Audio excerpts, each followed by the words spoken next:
When you walk away from a narcissist, you are not only leaving behind a person, you are breaking apart a system they relied on to feel strong, secure, and emotionally real. And what happens after that is usually very different from what most people expect. It is not just ordinary heartbreak. It becomes a psychological unraveling that follows a very predictable pattern. A pattern that often says far more about them than it ever did about you.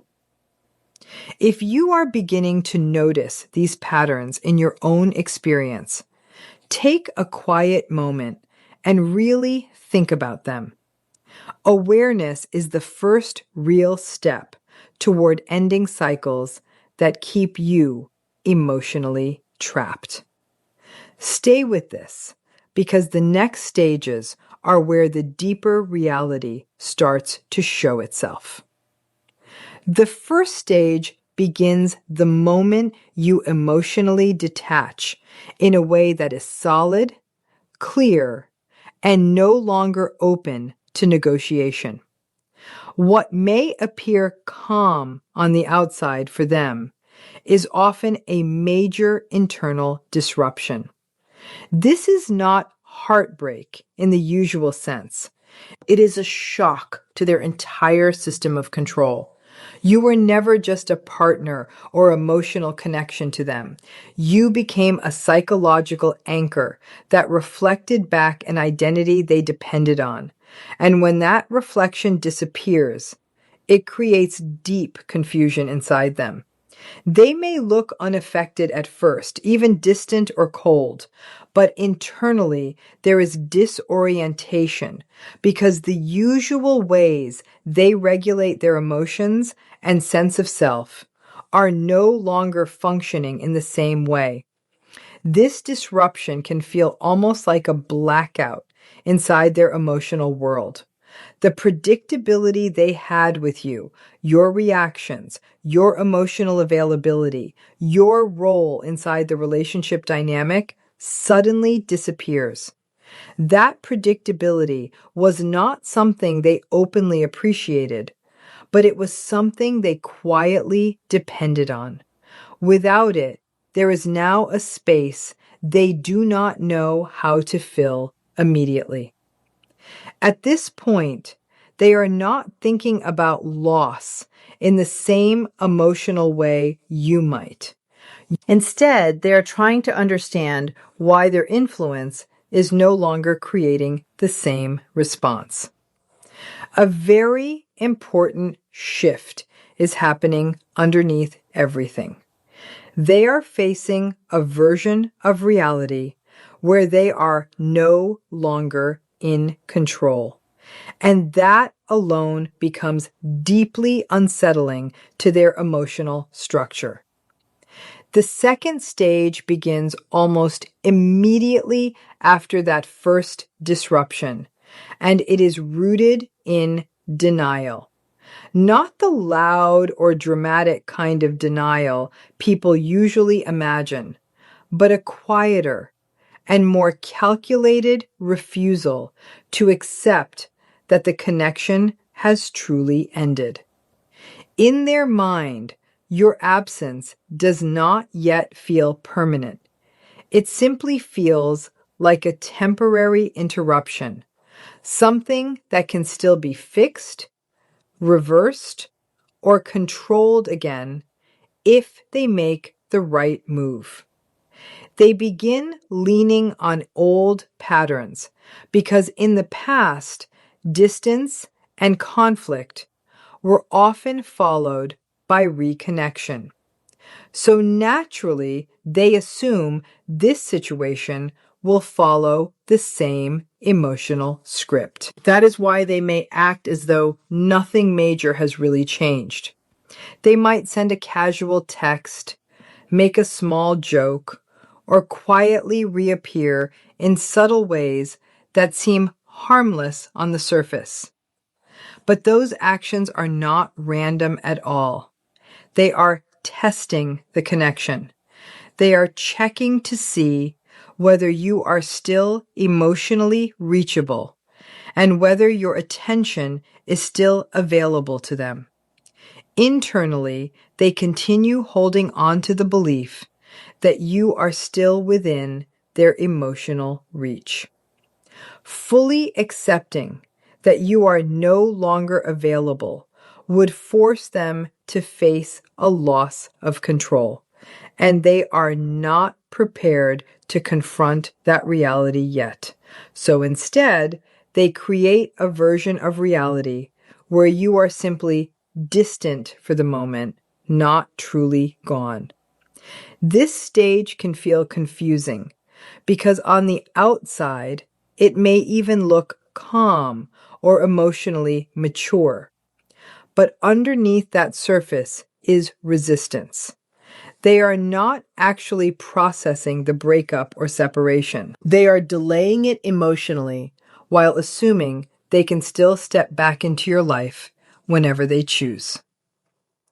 The third stage begins when denial starts breaking apart and action replaces it. Once they notice that you are no longer reacting the way you used to, that the familiar emotional patterns are no longer working, a major shift takes place. What was passive assumption becomes active pursuit. This stage is not driven by emotional clarity or true accountability. It is driven by urgency. The loss of control is starting to feel real, and they suddenly feel pressured to regain it. This is usually where manipulation becomes easier to notice. You may hear apologies that sound unusually emotional, promises of change that feel convincing, or emotional vulnerability that seems completely different from their normal behavior. Suddenly, they may say everything you once hoped they would say. But these moments are usually not coming from deep self-awareness or lasting emotional growth. They are strategic attempts to reopen the connection and pull you back into the old dynamic where they regain influence over you. They may also change tactics depending on what they believe will affect you the most. If vulnerability and softness do not work, they may switch to guilt by reminding you about your shared memories or suggesting you are giving up on something important. If that still does not work, they may try frustration, pressure, or subtle emotional provocation just to create a reaction. At the center of this stage is a refusal to accept that the relationship ended on your terms. They are not focused on understanding why things fell apart. Their focus is on changing the outcome. What matters most to them is not healing or resolution. It is regaining access to you and restoring the sense of control they feel slipping away. The fourth stage is where the emotional tone changes sharply. What once looked like pursuit now becomes frustration and emotional hostility. When their attempts to pull you back fail, their psychological defenses begin moving in a completely different direction. Instead of restoring the connection, they now try protecting their self-image by reducing the value of what they lost. This is where anger and devaluation often begin to appear. You may suddenly notice a dramatic change in how they speak about you or about the relationship itself. The same connection they once chased intensely may now be described as meaningless, flawed, exaggerated, or emotionally unimportant. But this reversal is not based on truth. It is a defense mechanism.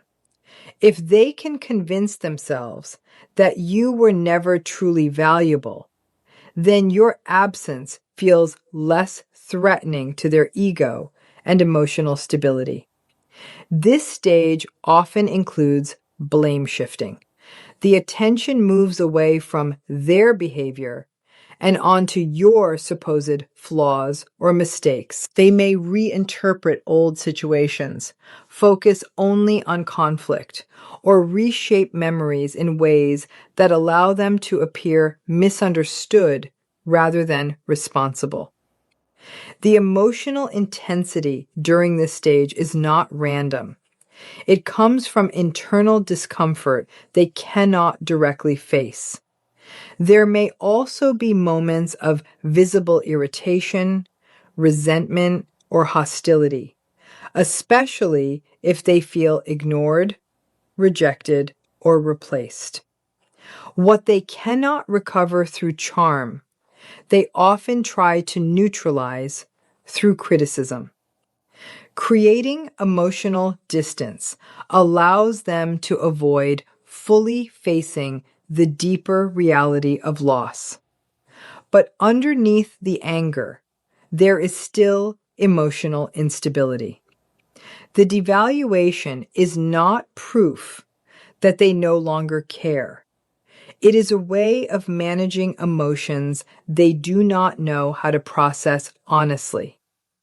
By reducing your importance, they are trying to restore balance inside themselves without admitting that something meaningful was actually lost. The fifth stage usually involves distraction and replacement. Once anger and blame no longer fully protect them from emotional discomfort, they often begin searching for something external to restore their damaged sense of control and validation. This is where they may suddenly appear happier, busier, more social, or quickly involved with someone new. To outsiders, it may even seem as though they moved on effortlessly. But what often looks like healing is actually emotional avoidance. The new attention, the new connection, or the sudden changes in lifestyle are frequently being used as emotional regulation tools. They are searching for another source of validation to quiet the instability they feel internally. This is why the transition can sometimes happen very quickly. It is not always about deep emotional attachment to another person. It is often about escaping discomfort. At this stage, they may present an image of complete confidence and emotional freedom. Social media may suddenly become more active. They may appear unusually positive, successful, or emotionally unaffected. But much of this presentation is carefully constructed to restore their sense of identity and control.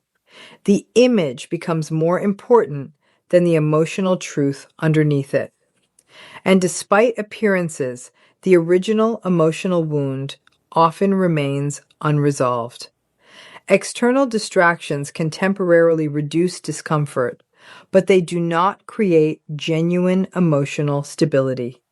The inner imbalance still exists beneath the surface, even if it is hidden behind attention, activity, or a replacement connection. The sixth stage is the one people rarely recognize clearly because it is quieter and much less dramatic than the earlier stages. This is the stage of internal emptiness and narrative repair. Once replacement no longer fully stabilizes them and the emotional intensity fades,